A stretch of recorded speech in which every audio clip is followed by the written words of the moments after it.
Chairs for folks.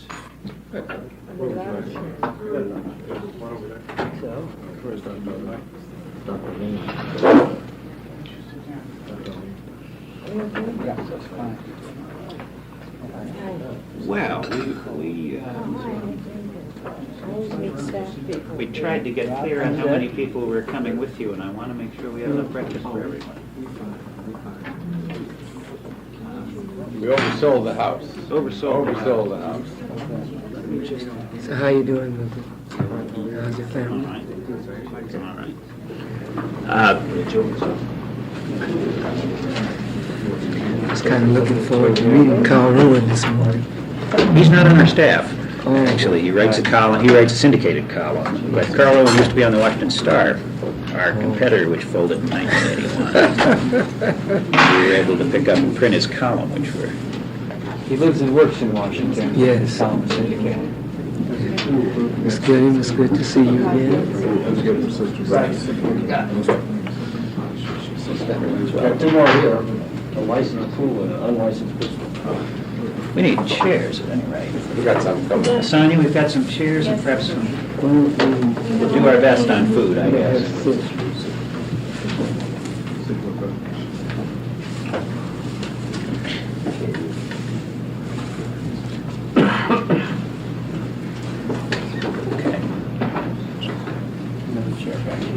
Hope we'll be able to see to it that everyone at least has a place to sit, and hope we'll be able to provide food and coffee and whatnot for people. There's a chair here.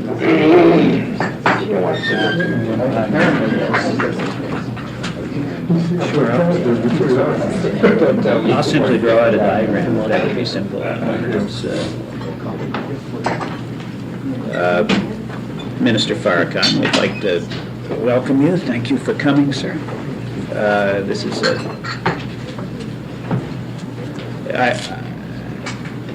if you wouldn't mind, what we'd like to do is simply ask you some questions about news events and whatnot. Our standard ground rules are that interviews like this are on the record, that is, for publication in the newspaper.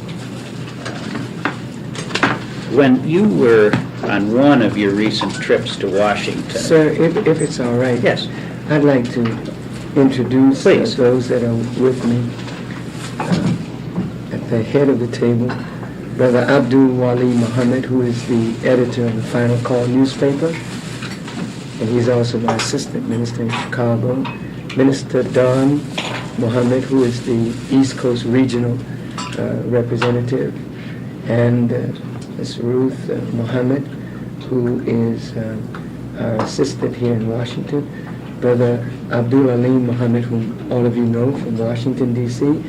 This is Brother Akbar Muhammad, my national assistant. This is my son-in-law, Brother Leonard Farrakhan Muhammad, and Chief of Staff of the nation. This is my son, Mustafa Muhammad, and Brother William, and all the other brothers, security, and brother who's recording. Thank you very much. Would it be proper for me to just, and I'm sorry, Brother George Muhammad, who is a minister. Brother Jamil is at the table. Brother Jamil, thank you. Would it be proper just to make an opening statement? Certainly, sir. First, to Mr. Donald Graham, his mother, in absentia, and to all of you, esteemed writers and editors of this very esteemed newspaper, the Washington Post. I count it, Mr. Graham, a great honor and a great privilege to be here this morning before all of you. Many of you know me very well through your writings of me and listening to me under various circumstances and occasions. I think it is good that we sit together and that we have a chance to exchange with each other, that the man that you see behind the microphone, you can feel him, touch him, see him, and experience each other as human beings. I'd just like to close an opening statement by saying that Louis Farrakhan is not an enemy of America, not an enemy of Jews, not an enemy of white people. I have a profound message, a message that can, I believe, correct some very, very serious problems in this nation, the most serious of which is the worsening condition of 30 or more million black people in this country who have become the Achilles heel of this nation. And like people who meet each other and are strangers, and sometimes they get into arguments and even into a fight, and then later on become best of friends. We have not met before on the best of terms. And we have met before probably as antagonists, if you will. But I have noticed through the good efforts of Minister Alim and Mr. Graham that the effort on the part of Mr. Meyer and the principles articulated by the Post to get as close to the truth as possible, to print the truth, we see, as you know more about us, you have reflected that in your writings, and we deeply appreciate that. And I would hope that today, in a fuller exposition of our views, that possibly we might get even closer in working to solve the problems of our people and this nation. Thank you very much. Thank you, sir. I hate to start with politics, but it is a good deal of what we do here. When you were last here, the City Council, as you know, presented you, a member of the City Council presented you with a resolution at the time of your speech, praising you and the Nation of Islam for its work in Mayfair Mansions and other parts of Washington combating the drug trade. Subsequently, the Council was criticized for passing such a resolution, among other things, by Jewish groups that have accused you of anti-Semitism, sir. And I know I wanted to make sure that we got your own views on the record on this controversy. Others have been quoted in your behalf, but what do you say in response to these accusations?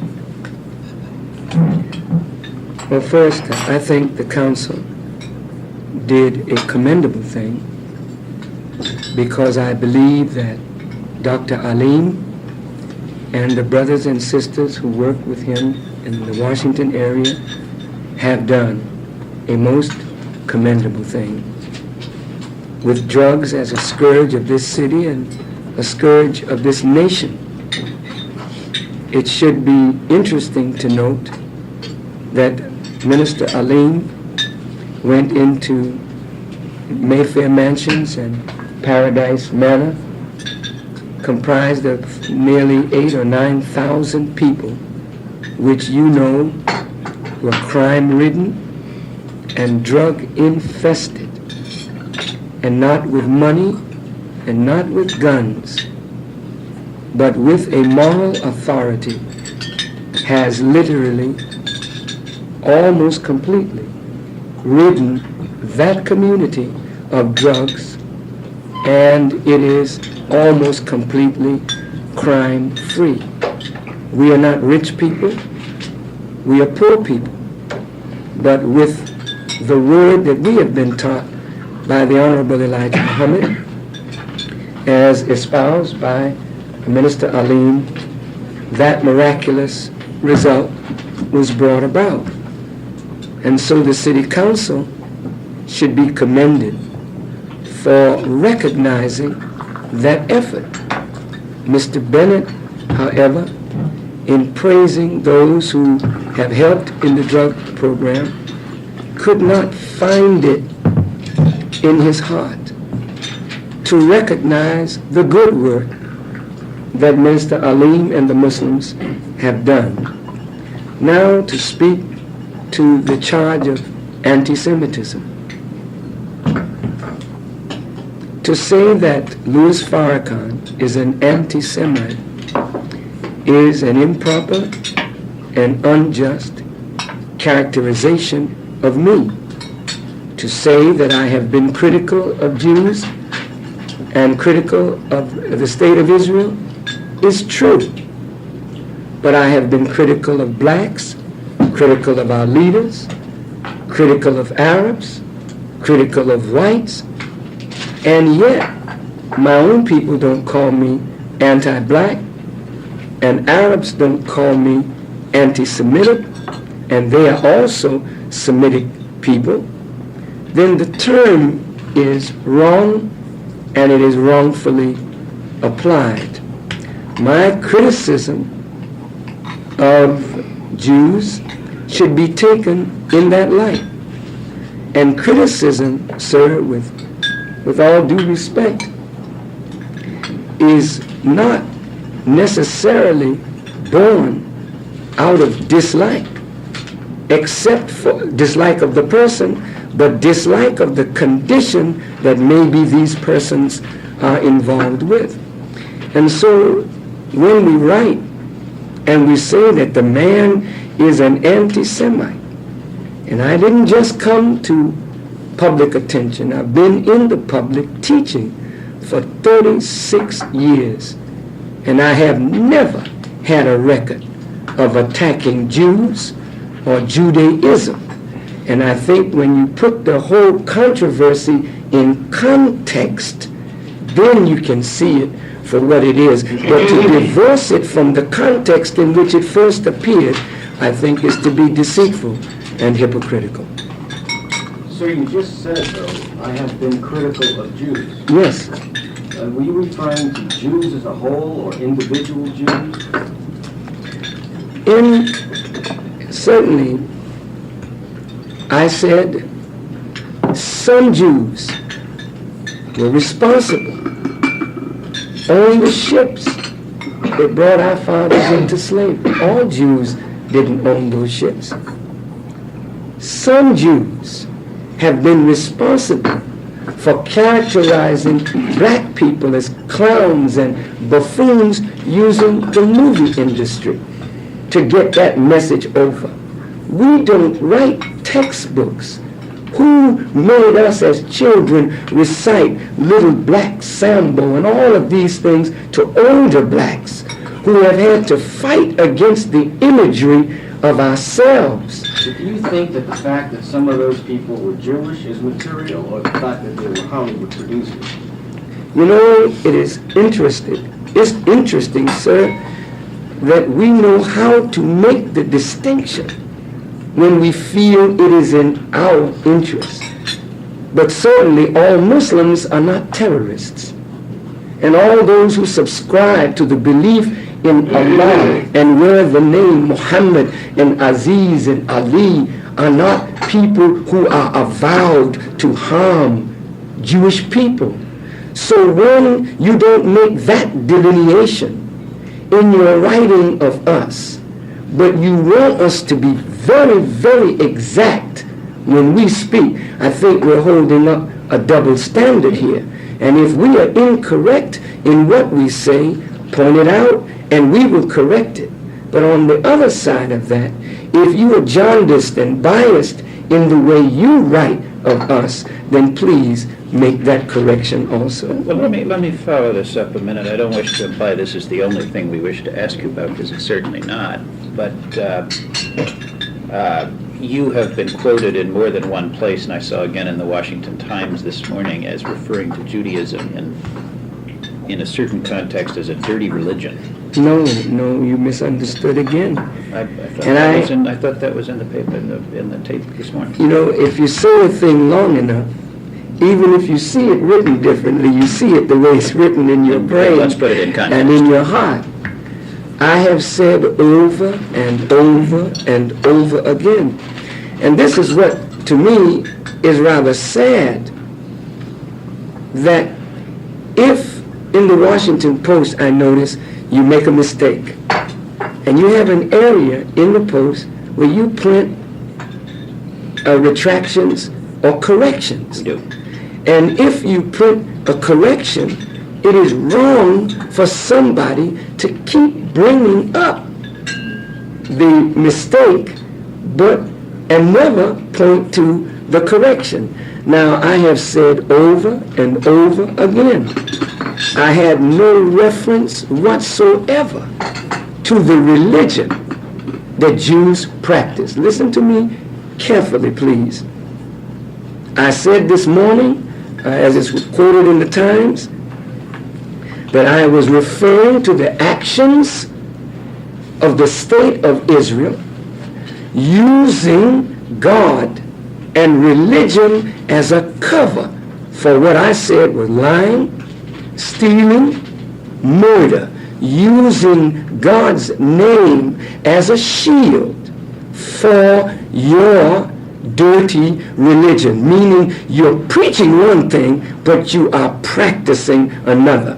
And when I said I had no reference to Moses and what Moses revealed, there is nothing in any way, shape, or form in any of my speeches that you have ever heard or me say that I condemn Moses and what Moses taught to the Jews, or condemn Jesus and what Jesus taught to the Jews, or condemn Muhammad and what Muhammad taught to the Arabs. But I do condemn our actions in direct contravention to what we profess we believe as taught by the prophets. And I said in that paper that Jews, some of them practice dirty religion. Some Muslims practice dirty religion. Some Christians practice dirty religion, and that's why we're in America in the condition that we're in, under religious people who went in direct contravention to the teachings of their prophets. That's my statement. I never, ever mentioned Judaism in that context, nor will I ever. Mr. May I ask, just to go back to Richard's question, when you mention Jews as a collectivity being responsible for certain acts, hostile acts, stupid acts against blacks, do you mean that Jews as a whole are especially guilty in this regard? Are you saying, what are you saying when you say Hollywood or blacks? You know, I'm going to say something here that was told to me, and I want you to think about it. Certainly, the majority of Jews are not involved in certain decisions that are made by others. No, you can't condemn a whole group of people for what some have done. The Quran teaches us that there are Jews, there are Sabians, there are others who believe in God and the last day, and they will have their reward from their Lord. There are righteous Jews, and there are righteous Christians, and there are righteous Muslims, and there are unrighteous Jews, and unrighteous Christians, and unrighteous Muslims. There are righteous blacks, and there are unrighteous blacks.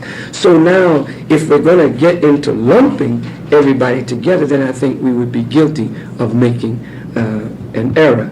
Now, I want to say this, that I was in Jamaica in 1972, I believe, 71, the island of Jamaica.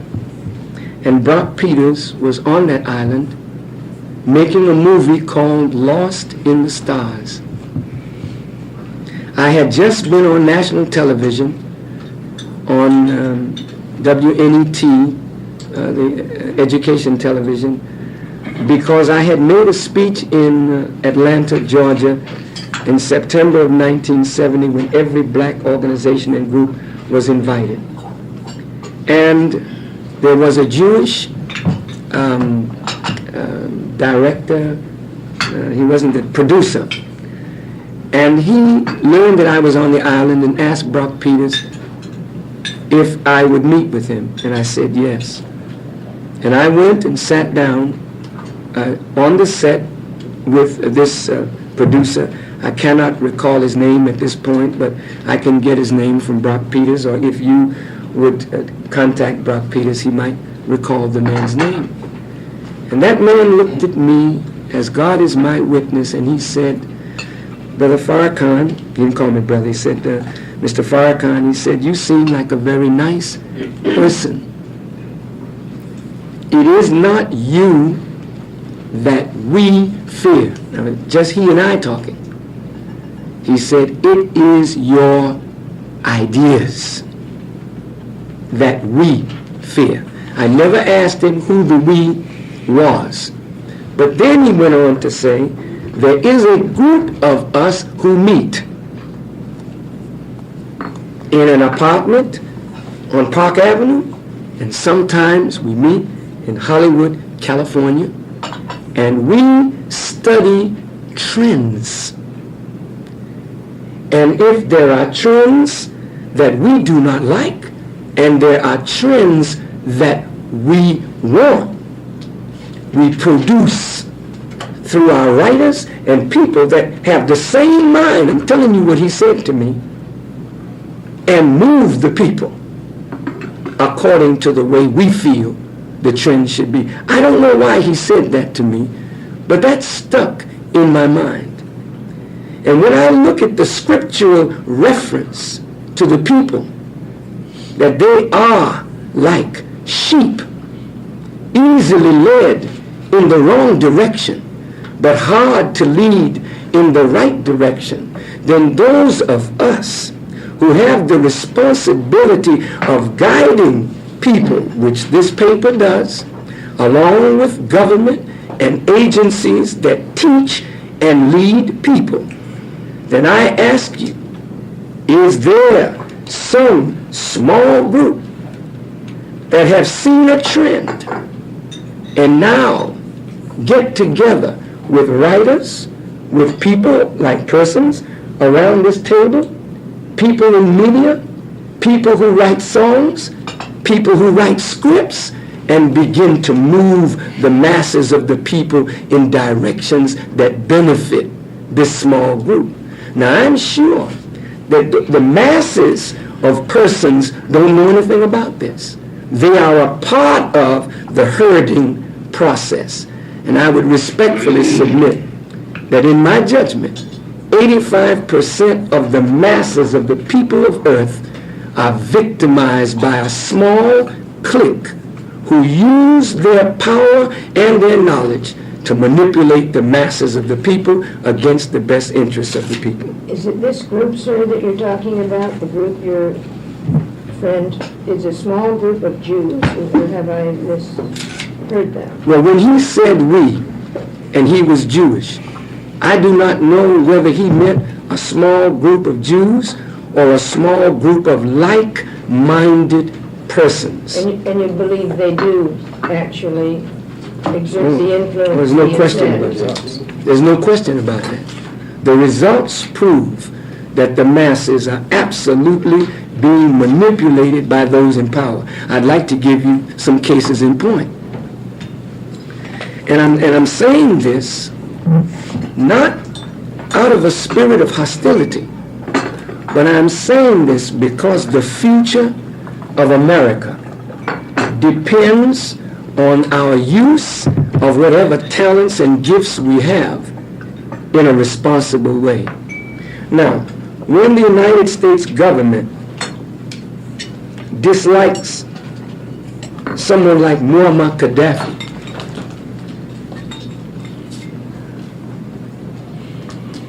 all of a sudden, the newspapers print Gaddafi responsible for Rome and Vienna tragedy. Gaddafi responsible for the bombing of the discotheque. Did we have some investigative reporting? And did we come up with that? Or is that government propaganda? And if it is government propaganda that this paper and other papers subscribe to create an atmosphere in the American public that the President of the United States can marshal the armed forces of this nation to commit the most expensive assassination attempt in the history of the world on a leader and head of state. The president calls Gaddafi. I'm not an apologist for Gaddafi. I'm using him as a point of reference. Called him the mad dog of the Middle East. And you know that America has a romance with dogs. And when you have a mad dog, you know that even though dog is man's best friend, it's harsh, but you kill the mad dog. Now after this, Gaddafi's home is bombed. Innocent people are killed. The American public says 87% of them in a poll agreed with the president. But the more the truth came out, the poll began to drop, which shows that the American people, if properly and rightly informed and their minds not managed, they will do the right thing. America, the government, wanted to get Noriega. President Bush and Reagan were in bed with Noriega for years. They enjoyed their warm relationship. But if Noriega refuses to allow Panama to become a staging area for any contra movement against the Sandinistas and begins not to be on the string as much as he was before, now the government says he's an indicted drug dealer. Indicted means he's charged. In this country, you're innocent until you're proved guilty beyond a reasonable doubt. Man is not in court, but the press picks this up. And all over the country, Noriega is looked at as this drug-running, wicked man. Now, the president orders the bombing of Panama. Under what law did he operate? Was he legal? Was he correct? Was he proper? No, he was not. But the press makes the president the good man, Noriega the bad man. The press knew that Noriega didn't declare war on this country. Noriega, according to the first report, said a state of war exists. Then the press turned it around and said he declared war, and then our president bombed Noriega. And he didn't just bomb the PDC headquarters. He bombed that whole district where the PDC headquarters was, the Chorillo district, in which live blacks and mestizos. And PDF headquarters, thank you. According to the Panama University, over 5,000 deaths occurred. According to the news, 230 some odd civilian deaths appeared. According to them in Panama, their seismologists there recorded 417 bombs dropped. The press does not say this. So I'm saying that there is this small clique. I don't know who they are, but they have a vested interest in manipulating the minds of the masses of the people, but something is happening.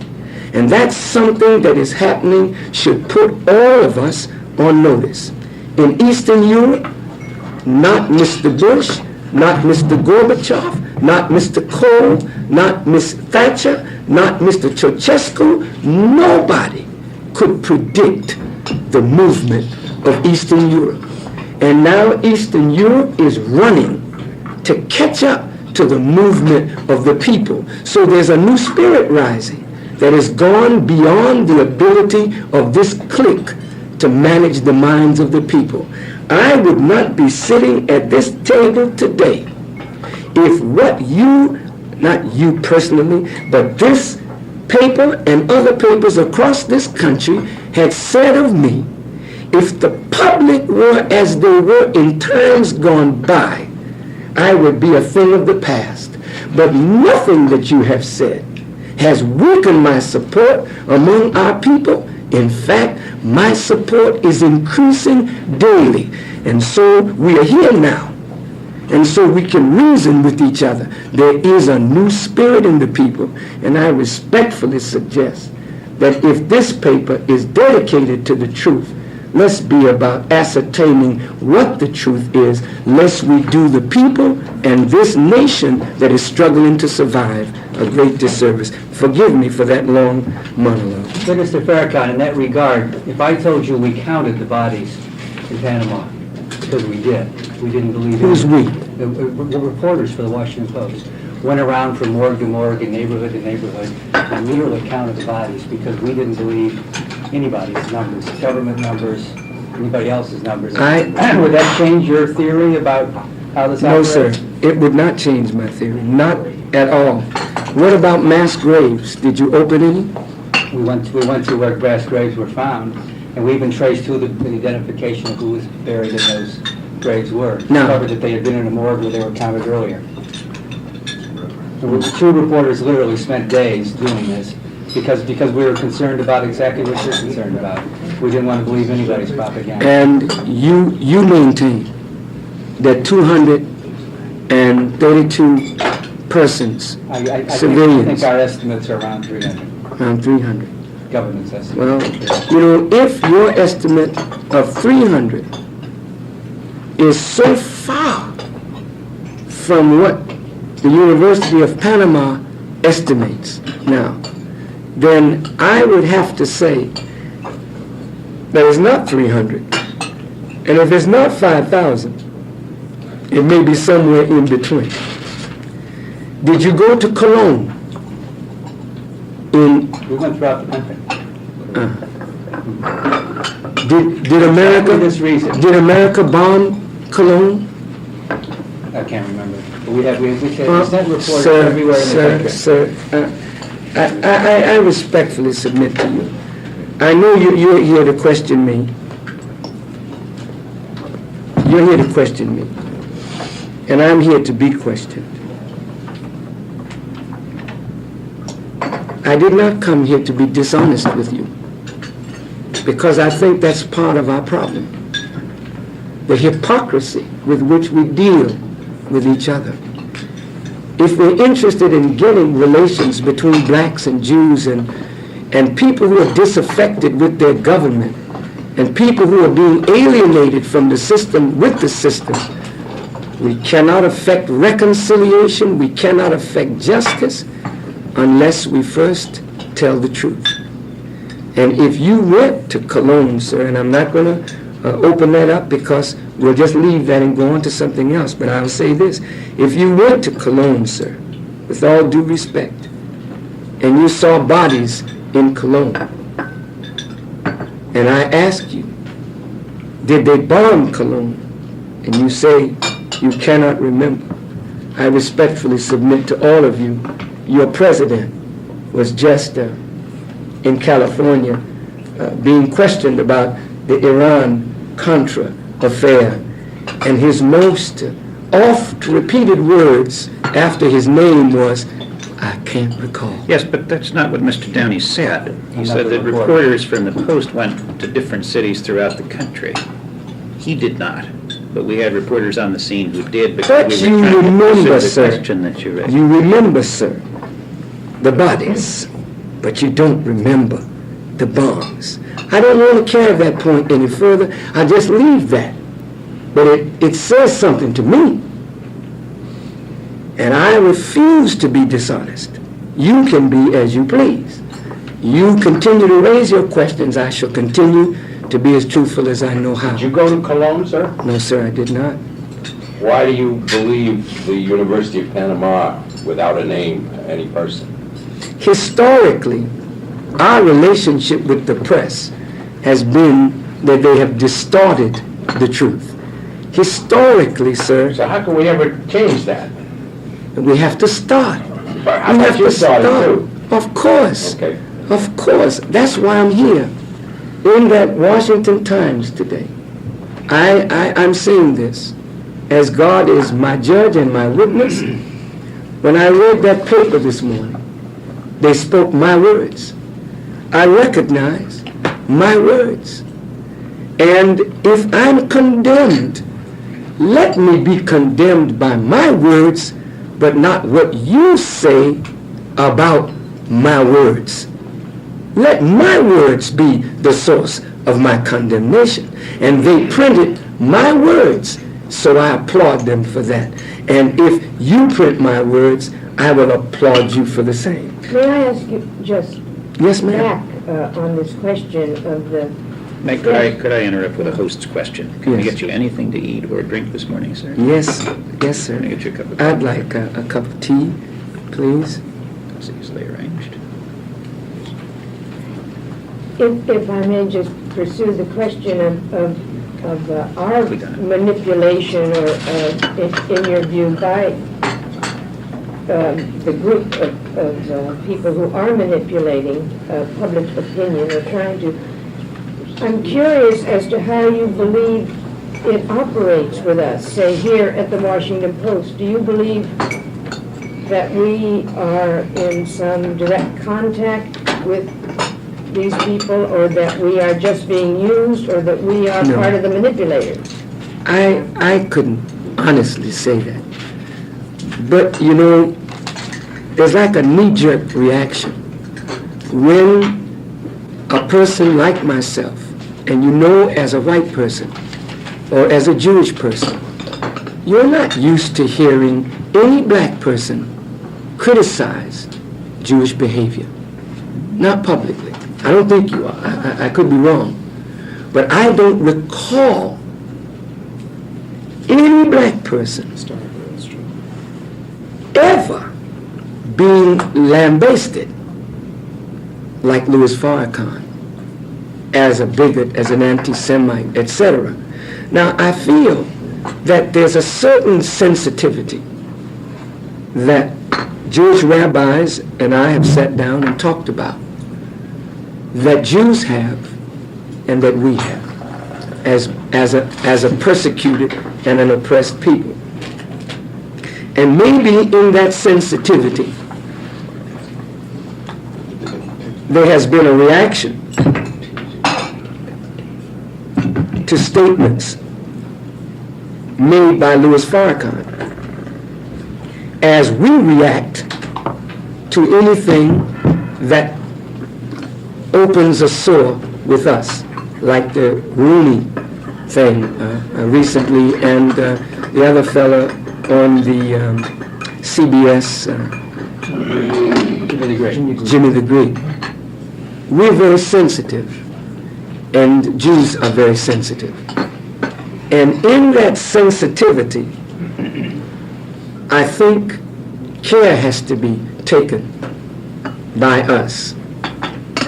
And sometimes when you say something and people say, ouch, and you learn that you have offended, then you're conscious of being careful. And that's why I said earlier, if you take the whole Jewish Farrakhan question and put it in context, then you will see that it was not Farrakhan who started this. It was Jews who started this. And every time Farrakhan goes someplace, I'm not even speaking, Jews come out, even calling for my death. And then if I speak to that, they say, there goes the controversial Farrakhan again. Now, if you go back to the context, and I want to say this, and you can check the record on this, it was Louis Farrakhan in the early going of the Jesse Jackson campaign. And I think because Milton is here, I'd like to say this personally to him. And I hope we can get away from this onto other issues. But I want to make this statement that I, in the Jesse Jackson campaign, on a national phone hookup with Reverend Jackson and certain reverends around the country, was asking for a Jewish-black dialogue. I have never been involved in politics, never been involved in a black-Jewish dialogue. And many of the pastors felt that Jewish people were out to get Reverend Jackson and that a dialogue was not appropriate. In the speech that launched me, 8,000 people present, and I know you have the full text of what I said. I said, blacks and Jews, when our interests converge, we have always worked together. I said, but when our interests are opposed, Jews have always followed their self-interest. And blacks, as we mature, are following our self-interest. And Reverend Jesse Jackson, at this point, is our self-interest. I was cautioning Jews, and listen to the words. I said, we don't mind you criticizing Jesse, taking issue with him, but what we do mind is the press creating an atmosphere into which Jesse Jackson could be killed. I said, we're tired of feeding our leaders to a white America as raw meat to wild beasts. I said, and if Reverend Jackson is harmed, he will be the last black person that you harm. Then I qualified it by saying, we do not carry weapons. I said, but I believe that Jesse Jackson is before us of God, and if he's harmed, not only will the people rise up as they did when Dr. King was assassinated, but God himself will answer. The next day, Nathan Perlmutter was calling Louis Farrakhan, because of that statement, a black Hitler. Then I was in New York, and I called B'nai B'rith, Louis Farrakhan. I talked to Nathan Perlmutter's assistant. I said, I would like to come in, sit down and talk with Mr. Perlmutter. At that time, Mr. Perlmutter, the late Nathan Perlmutter, was in Rome. And they said as soon as he returned, we would meet. After Mr. Perlmutter came back, the Milton Coleman thing came up. And during that speech that I made at March 11th, at the final call, I was taking issue with Milton Coleman. And you know the result. I was charged with threatening Milton Coleman's life. And Milton Coleman and I talked on the telephone. And Milton said to me that if I would publicly say that I meant no harm to him or his family, that he and I would meet. Because I wanted to resolve that with him, to let him know that I never intended any harm to this man or his family. To me, he's my brother. And I love this man. And I was correcting what I felt I was hurt over, because I felt that that statement that was released to whoever the reporter was jeopardized not Reverend Jackson's chances to be president, but the way it was being handled. It was feeding an atmosphere that I felt could cause his death. And I said to Milton, I said, brother, I will not only speak publicly and disavow that I'm going to do anything to you and your family, but I'll be on Nightline tonight, and I will say it on national television. We talked about where we would meet. I said I would come right here to the Washington Post and meet my brother, because if there's a difference between us, we ought to be allowed to settle that difference. And after I made the statement on national television, I called my brother again, and he said it was felt that we should not meet. And I'm saying to whoever are those advisors, this is my brother. And if we have a difference, nobody should stand in the way of my reconciling with him. If we never become friends, I want this man to know that his life is sacred to me. And that did not happen. So I had a press conference here in Washington to set the Milton Coleman issue at rest. And you know what? At the end of that press conference, which was probably one of the largest press conferences in the history of this city, at the end of the press conference, somebody from Knight Ridder Papers or something asked me this question. Farrakhan, did you say that Hitler, one of the recorders, that Hitler was a great man? I said, yes, sir, wickedly great.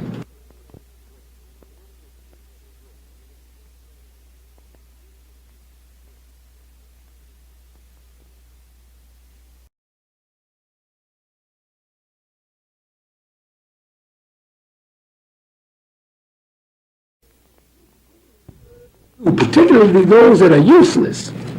And you have many scholarly blacks walking around with resumes in their attaché cases and nobody hiring them. Then I respectfully suggest, let us do or help us do what was done for the persecuted Jews all over the world. Gentiles and Jews work together with the aid of America, England, France, the United Nations, and set up the state of Israel. Took land from the Palestinians, but you created a state for Israel, and you created hope for Jews. All Jews are not there, but all Jews know that they have the right to go there. Suppose now, we who are the natural kith and kin of Africa could get our brothers and sisters in Africa to agree to give to their long-lost brother territory that is fertile with mineral potential, something that we could get a start for ourselves.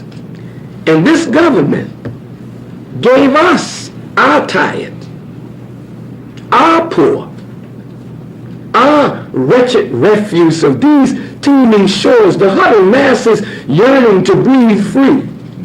We lift our lamp in this golden door. You send the homeless tempest tossed to us and give us the help that you're about to give to Nicaragua and Panama, since you have set up a new regime down there that you know you got to take care of. You set up a regime in Panama that you know you got to look after. You helped set up Israel, and you know you're looking after her well. Now Eastern Europe, you're trying to find ways to funnel some money to them, and they never built your country. We built this for you. Since we can't enjoy it, not enjoy the fruits of it, then those that wish to go, let them go. Those that wish to stay, let them stay, and then give us dual citizenship. Since we got as much right to this as you, maybe more. Then across the water, we can go back and forth like the Jews go back and forth from Israel to America, not with hostility. And don't you know, if Mr. Bush allowed us to take the prisoners away and give them something to do that can establish their self-worth, like building on that continent a new reality for themselves and their people. And these brilliant blacks that are hidden away in corporate America that can only be the assistant to the assistant of the vice president, give me them tired black intellectuals that are huddled masses that are yearning to breathe free. And we'll give them something to do in Africa, building a new reality. And then those that wish to remain in this reality, give them what their fathers earned in reparations, and let us solve the problem, and there'll be joy hereafter. I think that's better than lying to the people, telling them that they can become a Milton Coleman, when you're cutting them off from going to school by cutting back all the entitlement programs. It's better to tell the truth and say you don't really have a solution. And if you had a solution, maybe politically you don't have the will to work the solution in a conservative atmosphere like this, then maybe what we propose has merit. And I believe with all my heart, the blacks in Africa don't want any criminals because they got enough of their own. But if we can show our African brothers what we do with criminals, we'll help them get their criminals in order, then we can have a wonderful relationship across that water. And believe me, that will help America through the year 2000 to live in a new world reality as a just nation that didn't kill off her population that became useless, but allowed them a chance to make something of themselves and help them so to do. Mr. Farrakhan, there's been talk about that for a long time. Has there been any concrete movement in that direction? Yes. Have you been involved in any discussions with anyone in Africa, here in America, the government here in America about doing that? You know, we are right now in an exploratory posture. I would not like to necessarily say where in Africa or who we have talked to,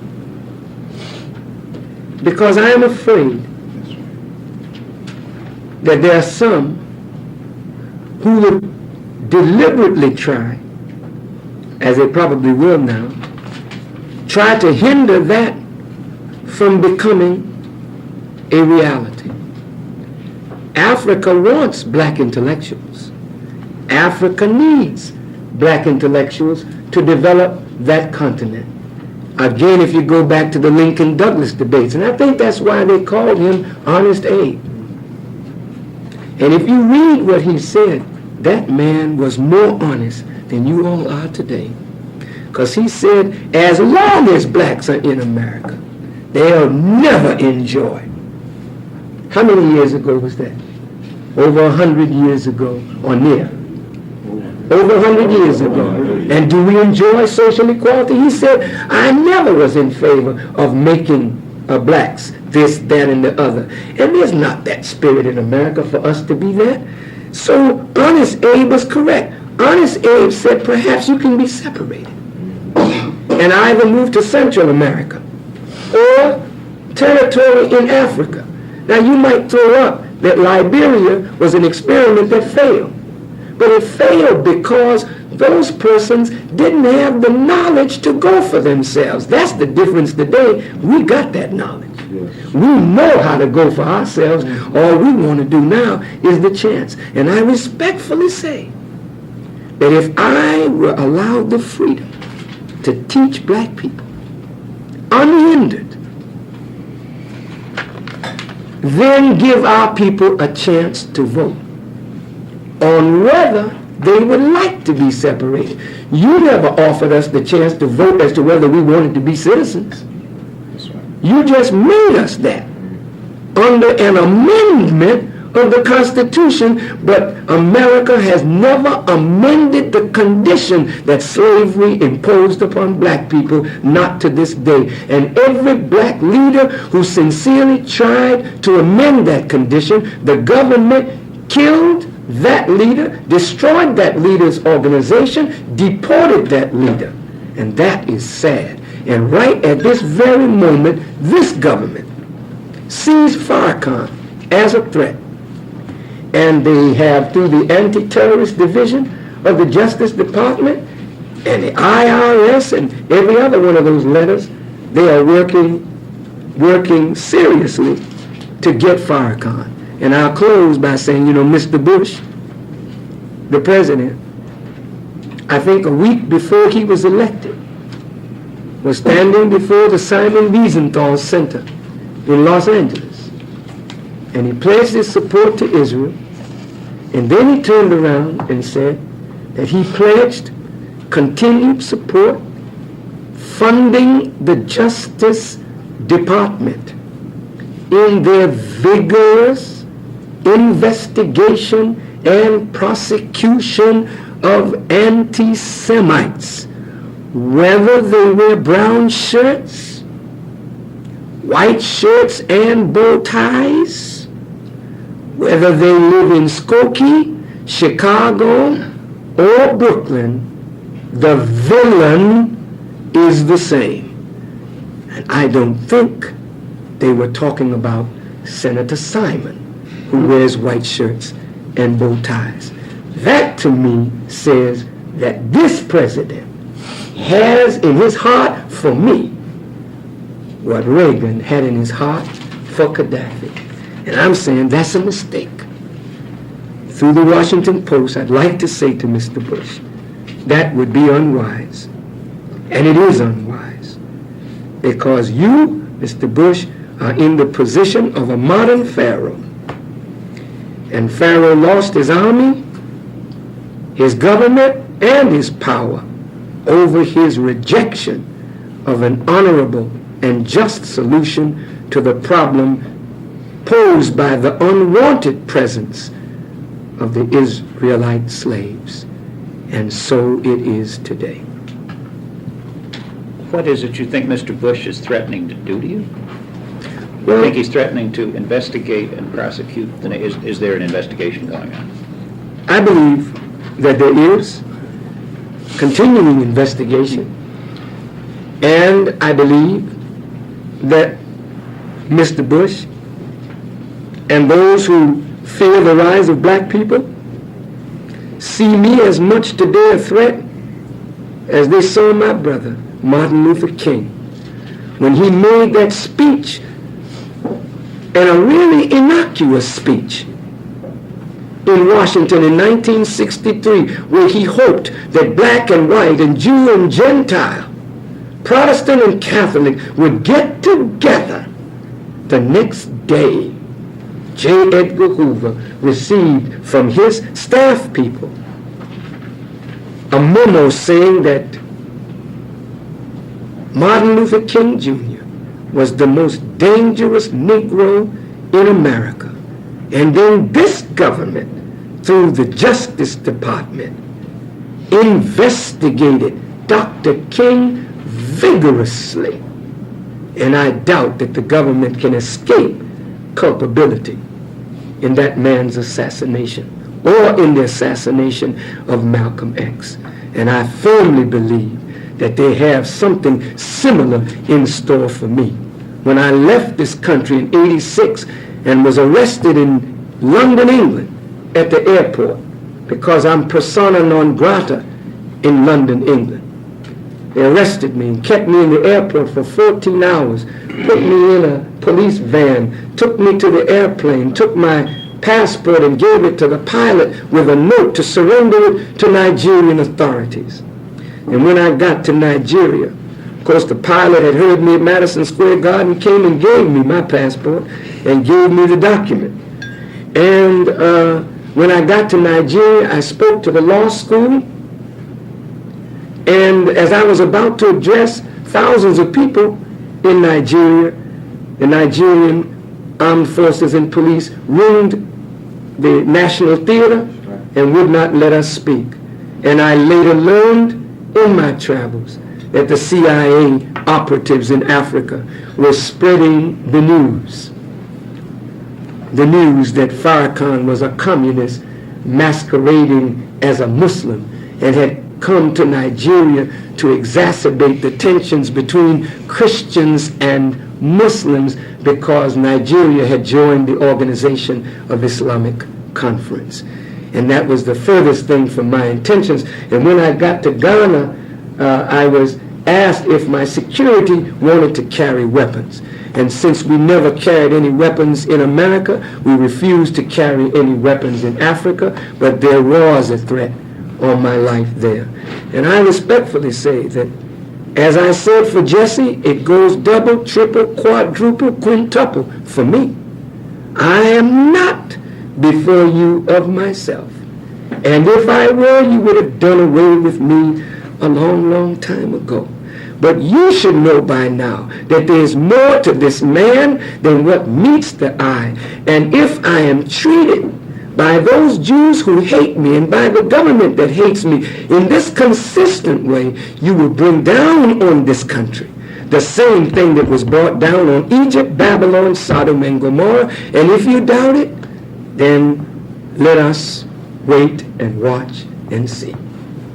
You know, if I might try one last question. We've had a chance to go over most of the areas where you've said something in the Post, and there are these old controversies, and it's very useful to have your own comments on them, sir. One that came up in a press conference the last time you were in town that I'm frankly not sure I understood, and I've read a little bit about it in your own newspaper since, and so on. Yes, sir. Is the business of the wheel. Yes. And perhaps I better just stop there and let you explain. You know, I'm very glad you asked it. I was not going to raise it. I was just wondering who would.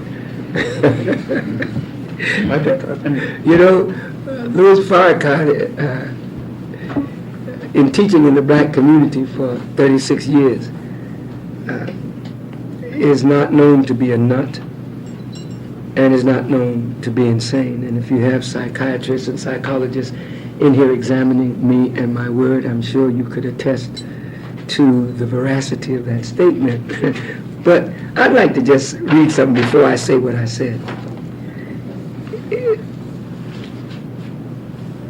A memorandum dated February 26, 1942, from General George Marshall, U.S. Army Chief of Staff in World War II and Secretary of State for Foreign Affairs from 1947 to 1949, he wrote a memo to President Roosevelt giving details of a Los Angeles air alarm in February 1942, during which 1,430 rounds of ammunition were fired at unidentified flying objects during a 5-hour alarm. Former President Gerald Ford, in a letter he sent as congressman to L. Mendel Rivers, chairman of the Armed Services Committee, dated March 28, 1966, said, and I quote, "In the firm belief that the American public deserves a better explanation than that thus far given by the Air Force, I strongly recommend that there be a committee investigation of the UFO phenomena. I think we owe it to the people to establish credibility regarding UFOs and to produce the greatest possible enlightenment on this subject." Former President Jimmy Carter, during his election campaign in May 1976, said, and I quote, "If I become president, I'll make every piece of information this country has about UFO sightings available to the public and the scientists. I am convinced that UFOs exist because I have seen one." Senator Barry Goldwater, in a letter dated March 28, 1975, said, quote, "The subject of UFOs is one that has interested me for some long time. About 10 or 12 years ago, I made an effort to find out what was in the building at Wright-Patterson Air Force Base, where the information is stored that has been collected by the Air Force, and I was understandably denied this request.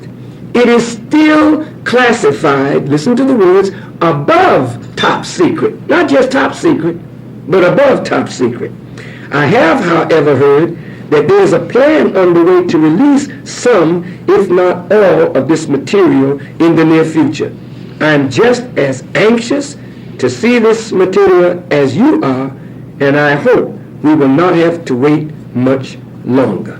I don't need to go to Prime Minister Winston Churchill and others throughout the world who say that these things exist. There were 18 of them seen over the White House. What year was that? 1952. And there are pictures documenting this. The Honorable Elijah Muhammad taught us for nearly 60 years that these planes exist. You call them unidentified flying objects. They're not that to us. They are referred to in the writings of Ezekiel the prophet as the wheel within a wheel that was seen by Ezekiel in a vision 595 years before Jesus was born. Now, that as a backdrop, I said, having believed, of course, that these wheels exist, having taught their existence, having seen them for myself, I said, and I don't want to go over the whole vision, that I was down in Mexico and I had a vision, an experience, where I was carried up into not just the little wheel, but into the major wheel, which is, as the Honorable Elijah Muhammad taught us, a half a mile by a half a mile, a huge mechanical object that is above our heads. And the Washington Post reported on the front page of this post a few years ago, a Japanese pilot who is not a nut, who had been flying planes for nearly 30 years, that he saw this not only on his radar, but he monitored this for nearly an hour and a half up between Alaska and the Bering Straits and the Asian mainland. And he drew a picture, which the Washington Post put on the front page, comparing his 747 to this huge object. He said it looked like two huge aircraft carriers in length, which bore witness to what Elijah Muhammad said, because the largest aircraft carries about 440 yards, a quarter of a mile, and two of them would be a half a mile. I was carried up in a vision into that wheel. And I, in a room not like this, but with a speaker in the center, heard the voice of the Honorable Elijah Muhammad, just like you are hearing my voice today. When you say, of course, Elijah Muhammad's dead, how could you hear him? You know, on a wheel, and this is incredible, the boy is a nut. But okay, let's listen to what I heard.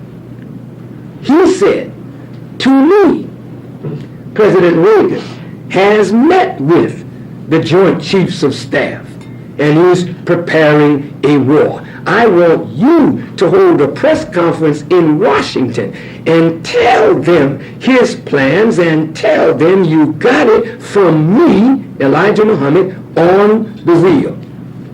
Instructions. I came back in the vision, had the press conference, the vision was over. I woke up from the experience, and in 1985, when I had the vision, September the 17th, October the 7th or the 6th, I'm on my way to New York to Madison Square Garden. Now you go and check the records.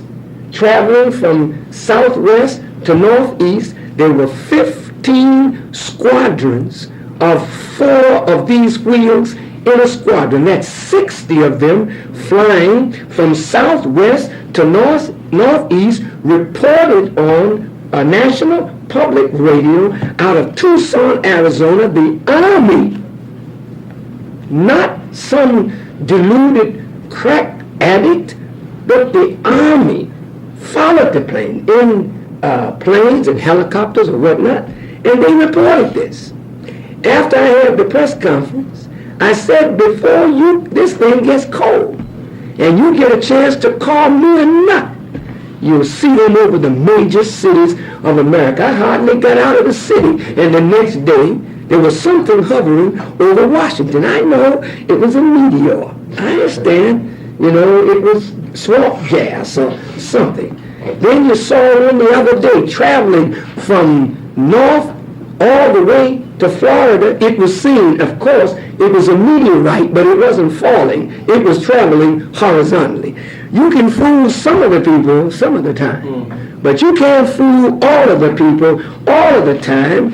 Mr. Reagan, Mr. Bush, Mr. Ford, Mr. Carter, they all know that these things exist. And why won't they tell the American people because they don't want to admit that there is a greater knowledge and a greater technology and a greater power in the world than your power. And to admit that and not to know what the intention of these wheels are. Well, you're in a little trouble. I'll just tell you frankly, you're in a lot of trouble. Because on that wheel, if my communication was a lie, I left here having a press conference at the Washington National Press Club, not in obedience to that vision, because it really hadn't crystallized for me at that time. But the build-up against Gaddafi had started. When I went to Ghana, this man came to me and others, and of course Mr. Reagan had said I would get a $50,000 fine, 10 years in prison if anybody went to Libya. I said to them, I have to go. And if I'm arrested, I gave them instructions of what to do, and I went to Libya. And in my hotel room was everybody in the Libyan top echelon of their government except Muammar Gaddafi and Jalud, and I told them what came down in the vision, and they fled out of my room. And within a month, America bombed Libya. It started, the fight started 2 weeks before the actual bombing took place, but something happened. And one of the aircraft carriers, go check the record, had to go back to Florida for repairs. And it came out in the Arab news in Saudi Arabia that a bright, shining object was seen over the Mediterranean. I called back to the United States even before I knew that. I said the wheel is present in the Mediterranean and it's interfering with their highly sensitive electronic equipment. And that aircraft carrier had to go on back to Florida for repairs. Now, in '87, the Washington Post, the New York Times magazine section, and the front page of the Atlanta Constitution, America planned war with Libya. And right in the text of the reporting, it said President Reagan met with the Joint Chiefs of Staff early in September '85 to plan a war against Libya. And it went on to say that through the American ambassador to Egypt, Mr. What's the president's name? Mubarak. Mr. Mubarak was contacted that he should use his troops to come at Libya from the east, and America would give air cover to the operation. And Mubarak backed out of it. This was reported now. Okay? And so that verified for me the truth of my vision. Now, to close this, since this is the last question, to close this, Mr. Graham and brothers and sisters, I thought that the vision was over, and I had satisfied what was asked of me. And last year, '89, while I was in Phoenix, Arizona, I looked on the television, and there I saw tanks rolling over Chinese youth in Tiananmen Square. I had rested and I was feeling very good, and when I saw that, I got intensely sick. The same day Imam Khomeini died in Iran. I didn't know the connection. I know I got sick. When I came back to Chicago, I looked like an old man, drained, because there was something in that I was to learn.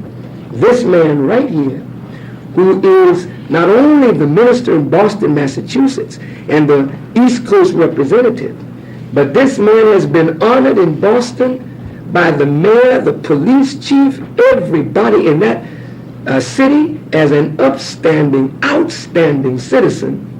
This brother called me and said that the gangs had shot up in a gang violence each other, but luckily nobody got killed, but $250,000 worth of property was destroyed. And the gang leaders had told Brother Don that if Brother Farrakhan tells us to put the guns down, is that what they said, brother? That they would put it down. So he was asking me to send them a message.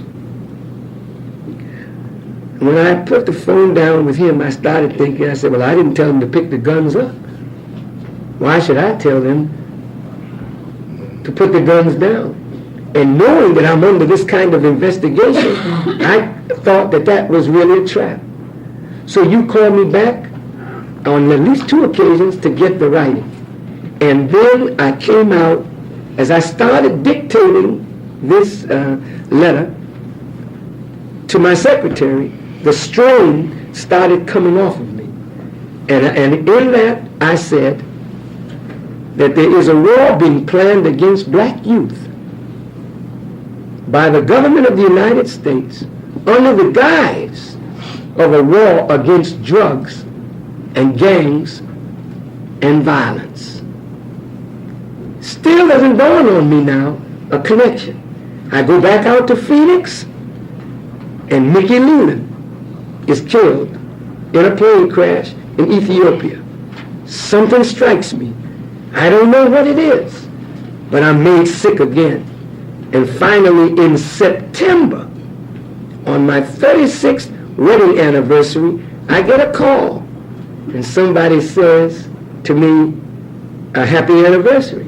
I said, oh yes, my wife and I have been married for 36 years. And they said, I'm not talking about your marriage. I'm talking about the anniversary of your vision. And then it clicked in. Bush's statement to the Simon Wiesenthal Center, the murder of all those babies in Tiananmen Square.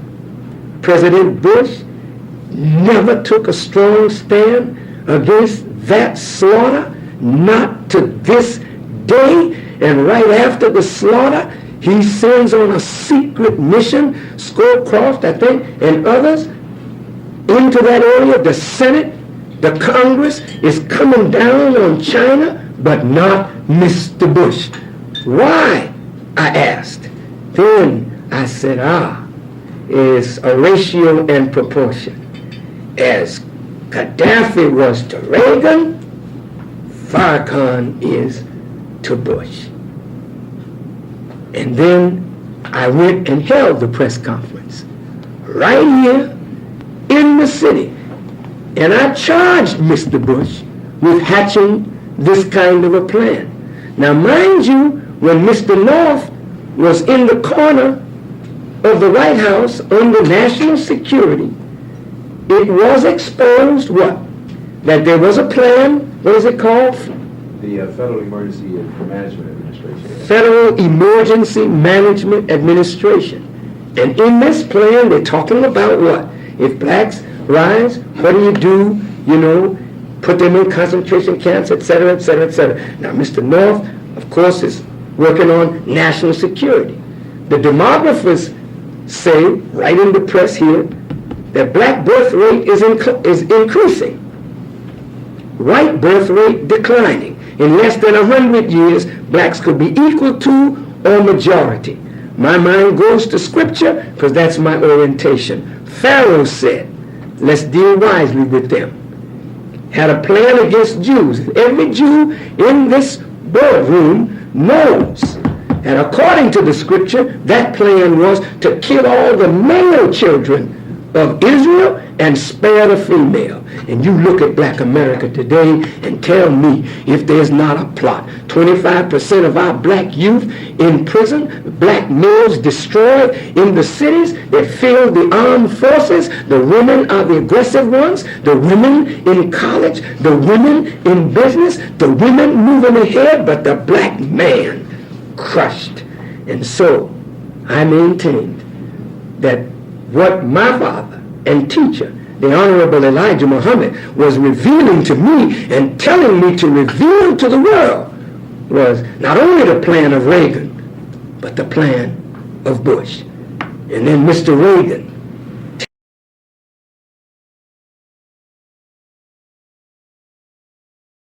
was not only the plan of Reagan, but the plan of Bush. And then Mr. Reagan takes a black man, an upstanding, sincere, committed black man, like Mr. Bush, pardon me, takes Colin Powell, jumps over 30, according to the papers, 30 qualified whites, and puts Mr. Colin Powell in as chairman of the Joint Chiefs of Staff. I maintain he's there for a reason. I don't think Colin Powell was in on the planning for the thing that went down in Panama. I think that came out in the press. But who did they trot out to defend the action? Because it was black people being killed in Panama, I remind you. And so a black man, a sincere, committed American, is used to justify the bombs that fell in Panama. And I say right now, the mood is created for the killing of black people.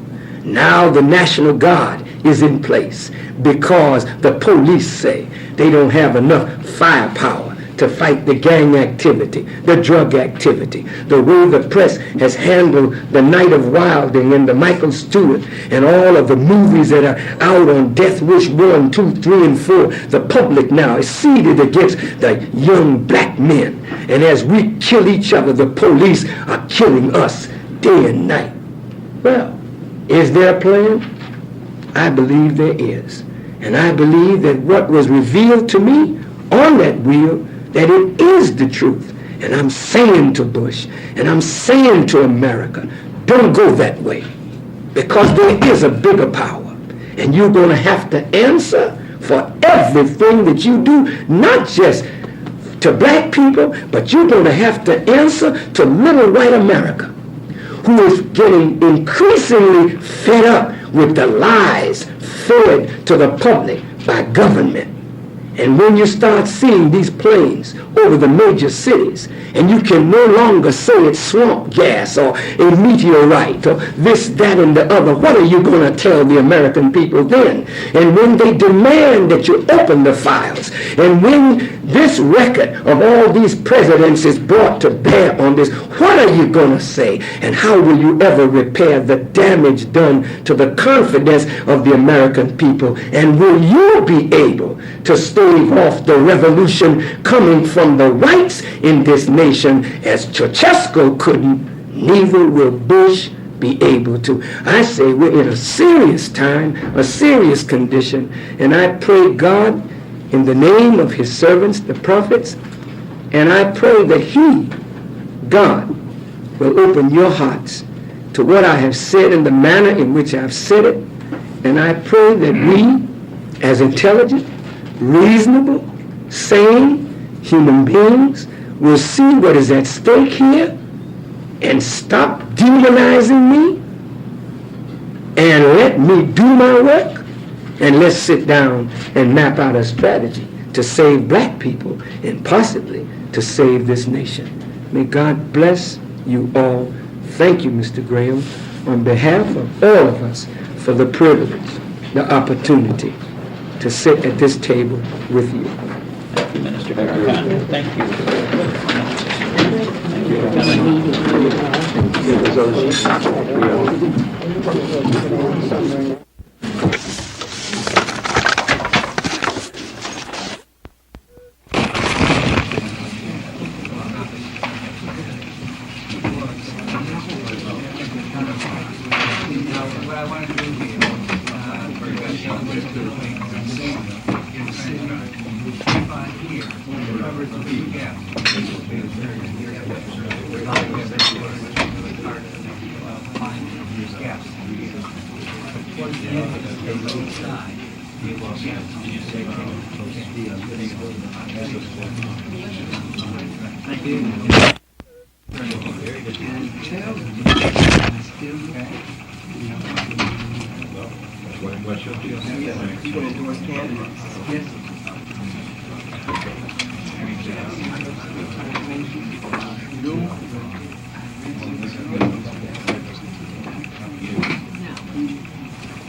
Keep up with the minister wherever he goes. I think it's another set. Yeah. Make it, brother.